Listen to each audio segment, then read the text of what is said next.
ओम शांति। 25 फरवरी 2023 बाबा के महावाक्य।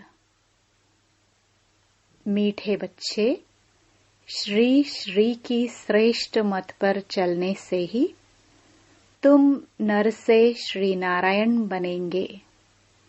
निश्चय में ही विजयी है। प्रश्न: ईश्वर की डायरेक्ट रचना में कौन सी विशेषता अवश्य होनी चाहिए? उत्तर: सदा हर्षित रहने की। ईश्वर की रचना के मुख से सदैव ज्ञान रतन निकलते रहें। चलन बड़ी रॉयल चाहिए। बाप का नाम बदनाम करने वाली चलन न हो। रोना, लड़ना, झगड़ना, उल्टा सुल्टा खाना, यह ईश्वरीय संतान के लक्षण नहीं।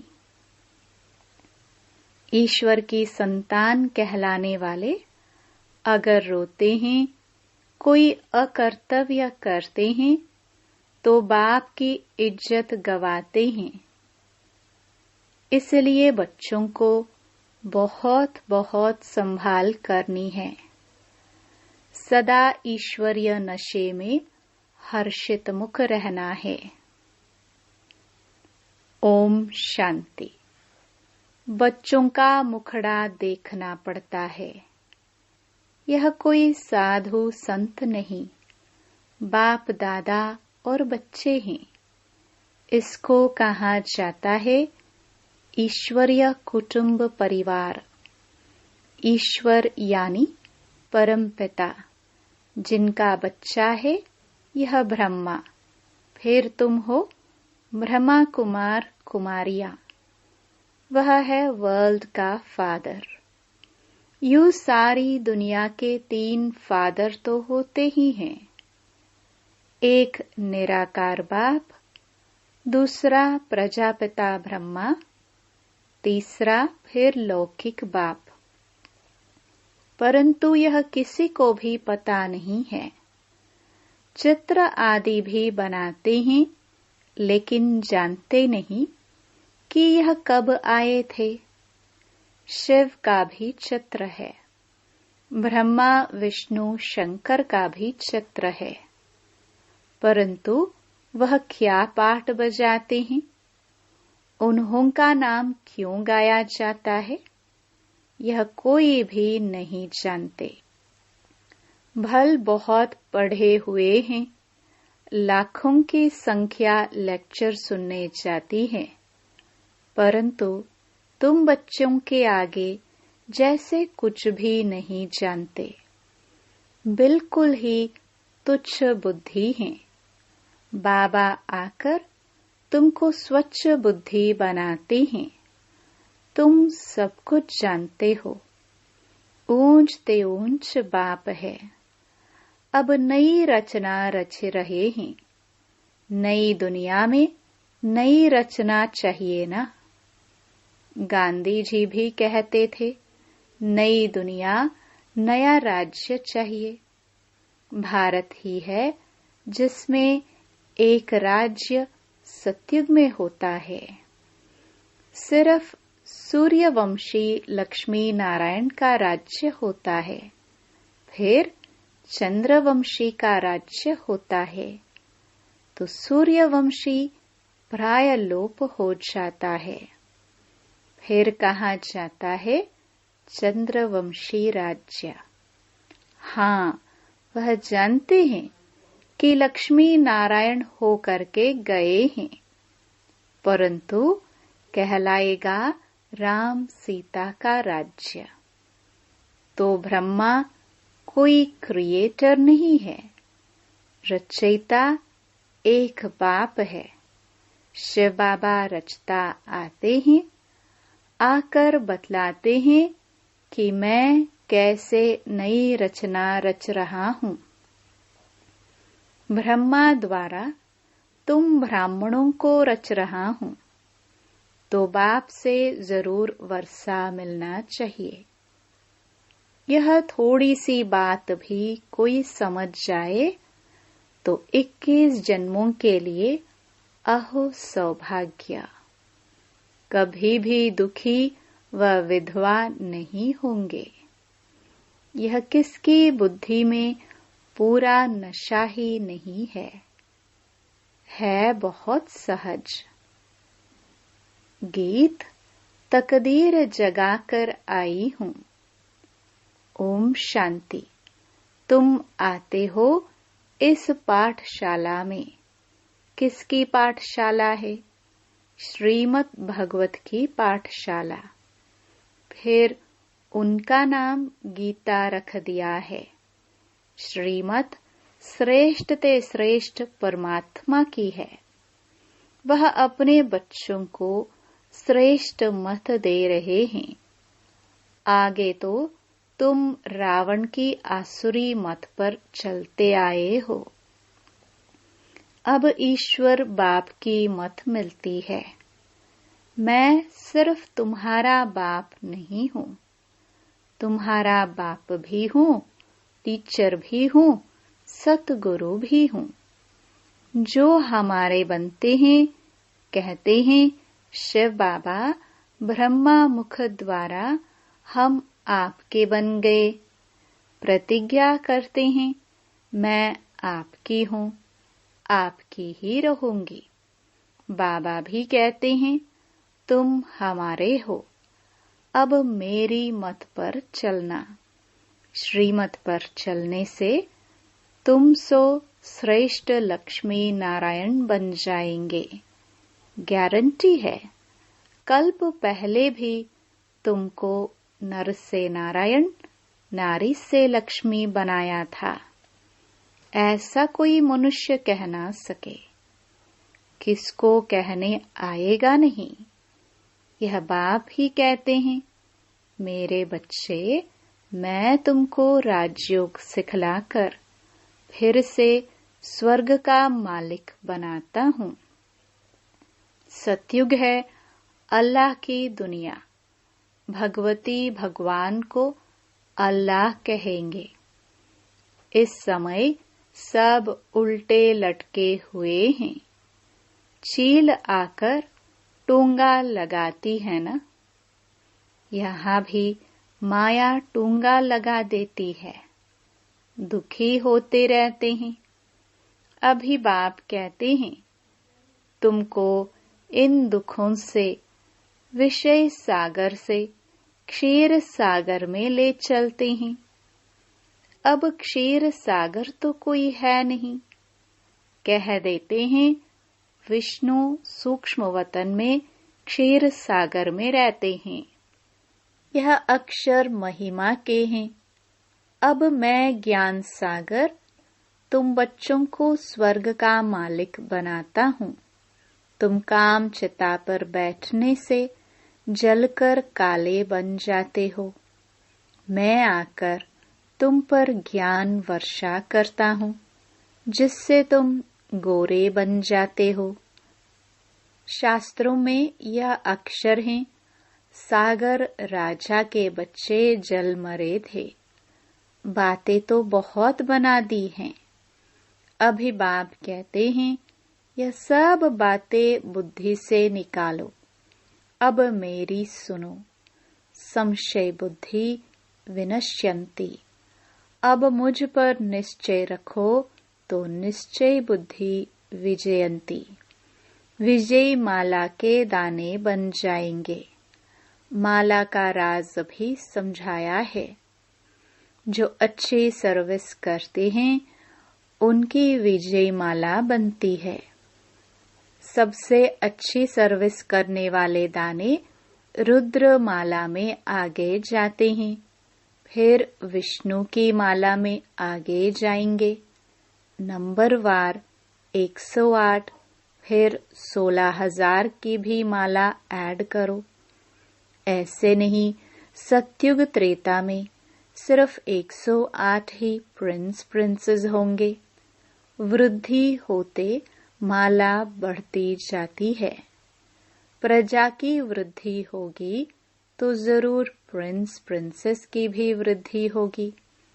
बाप कहते हैं कुछ भी नहीं समझो तो पूछो, हे मेरे लाडले बच्चे, मुझे जानने से तुम सृष्टि झाड़ को जान जाएंगे। यह झाड़ कब पुराना नहीं होता है। भक्ति मार्ग कब शुरू होता है यह तुम जानते हो। यह है कल्प वृक्ष, नीचे कामधेनु बैठी है, जरूर उनका बाप भी होगा। अभी तुम भी कल्प वृक्ष के तले में बैठे हो, फिर तुम्हारा नया झाड़ शुरू हो जाएगा। प्रजा तो लाखों की अंदाज में बन गई और बनती जाएगी। बाकी राजा बनना यह जरा मुश्किल है। इसमें भी साधारण गरीब उठते हैं। बाबा कहते हैं गरीब निवाज मैं हूँ। दान भी गरीब को किया जाता है। अहिल्याए कुब्जाए पापात्माएं जो हैं, ऐसे ऐसे को मैं आकर वरदान देता हूँ। तुम एकदम सन्यासियों को भी बैठ ज्ञान देंगे। ब्राह्मण बनने बिगर देवता कोई भी बन न सके।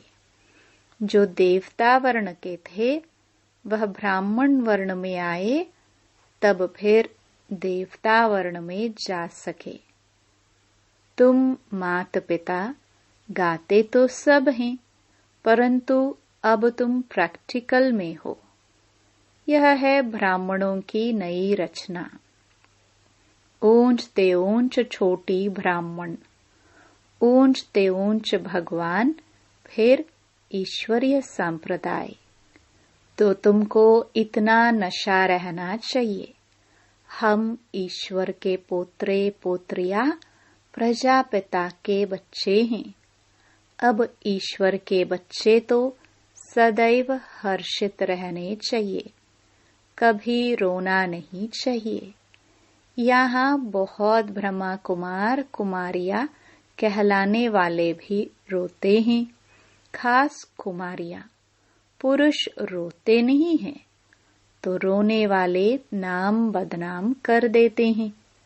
वह माया के मुरीद देखने में आते हैं, शिव बाबा के मुरीद नहीं देखने में आते। बाबा अंदर में तो समझते हैं, परंतु बाहर से थोड़ी दिखलाएंगे, नहीं तो और ही गिर पड़े। बाबा कहते अपनी संभाल करो। सतगुरु की निंदा कराने वाला कभी ठौर नहीं पाएगा।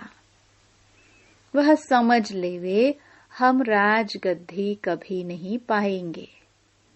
तुम्हें तो सदैव हर्षित रहना चाहिए। जब तुम यहाँ हर्षित रहेंगे तब 21 जन्म हर्षित रहेंगे।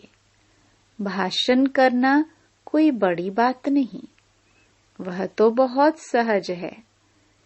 श्री कृष्ण जैसा बनना है तो अभी सदा हर्षित मुख रहो और मुख से रतन निकलते रहें। मुझ आत्मा को परमपिता परमात्मा का धन मिला है, जो मुझ आत्मा में धारण होता है, सो मैं अपने मुख से दान करता जाता हूँ। जैसे बाबा शरीर का लोन ले दान करते रहते हैं, ऐसी अवस्था चाहिए। बाबा बाहर से भल प्यार देते हैं, परंतु देखते हैं इनकी चलन बदनामी करने वाली है, तो दिल में रहता है, यह ठौर नहीं पा सकेंगे। बाबा को उल्हने भी मिलते हैं। ईश्वरीय संतान फिर रोते क्यों? अबरू इज्जत तो यहाँ ईश्वर की जाएगी ना। रोते हैं, झगड़ते हैं, उल्टा सुल्टा खाते हैं। देवताए रोते तो भी और बात, यह तो डायरेक्ट ईश्वर की संतान रोते हैं, तो क्या गति होगी। ऐसा अकर्तव्य कार्य नहीं होना चाहिए जो बाप की अबरू गवाए। हर बात में संभाल चाहिए। तुमको ईश्वर पढ़ाते हैं। इस समय तो जितने मनुष्य उतनी मतें हैं। एक न मिले दूसरे से। तो बाप समझाते हैं, यहाँ तुम बैठे हो अपनी ऊंच ते ऊंच तकदीर बनाने। ऊंच तकदीर सिवाय परमात्मा के और कोई बना न सके। सतयुगी सृष्टि के आदि में हैं लक्ष्मी नारायण। वह तो भगवान ही रचते हैं। उसने लक्ष्मी नारायण को राज्य कैसे दिया, यथा राजा रानी तथा प्रजा कैसे हुई, यह कोई नहीं जानते। बाबा समझाते हैं, कल्प के संगम युग पर ही मैं आकर लक्ष्मी नारायण का राज्य स्थापन करता हूँ। बाप कहते हैं, तुमको राज तिलक दे रहा हूँ। मैं स्वर्ग का रचयिता तुमको राज तिलक नहीं दूंगा तो कौन देगा। कहते हैं ना, तुलसीदास चंदन घिसे। यह बात यहाँ की है। वास्तव में राम शिव बाबा है। चंदन घिसने की बात नहीं है। अंदर बुद्धि से बाप को और वर्षे को याद करो। मायापुरी को भूलो। इनमें अथाह दुख है। यह कब्रिस्तान है। मीठे बाबा और मीठे सुखधाम को याद करो। यह दुनिया तो खत्म होनी है। विदेशों में तो बॉम्ब्स आदि गिराएंगे तो सब मकान गिर जाएंगे। सबको मरना है। कीचड़ पट्टी खलास होनी है। देवताए कीचड़ पट्टी में नहीं रहते हैं। लक्ष्मी का आह्वान करते हैं तो सफाई आदि करते हैं ना। अब लक्ष्मी नारायण आएंगे तो सारी सृष्टि साफ हो जाएगी और सब खंड खत्म हो जाएंगे। फिर देवताए आएंगे। वह आकर अपने महल बनाएंगे। बॉम्बे इतनी थी नहीं, गावड़ा था। अब देखो क्या बन गया है। तो फिर ऐसा होगा और खंड नहीं रहेंगे। सतयुग में खारे पानी पर गांव नहीं होते हैं, मीठी नदियों पर होते हैं। फिर धीरे धीरे वृद्धि को पाते हैं। मद्रास आदि होते नहीं। वृंदावन गोकुल आदि नदियों पर रहते हैं। वैकुंठ के महल वहां दिखाते हैं। तुम जानते हो, हम यहाँ आए हैं नर से नारायण बनने। सिर्फ मनुष्य से देवता भी नहीं कहो। देवताओं की तो राजधानी है ना। हम आए हैं राज्य लेने। इसको कहा ही जाता है राजयोग। यह कोई प्रजा योग नहीं है। हम पुरुषार्थ करके बाप से सूर्यवंशी राज्य लेंगे। बच्चों से रोज पूछना चाहिए कि कोई भूल चूक तो नहीं की, किसको दुख तो नहीं दिया, डिससर्विस तो नहीं की, थोड़ी सर्विस में थक नहीं जाना चाहिए। पूछना चाहिए, सारा दिन क्या किया।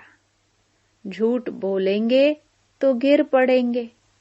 शिव बाबा से कुछ छिप न सके, ऐसा मत समझना। कौन देखता है। शिव बाबा तो झट जान जाएगा।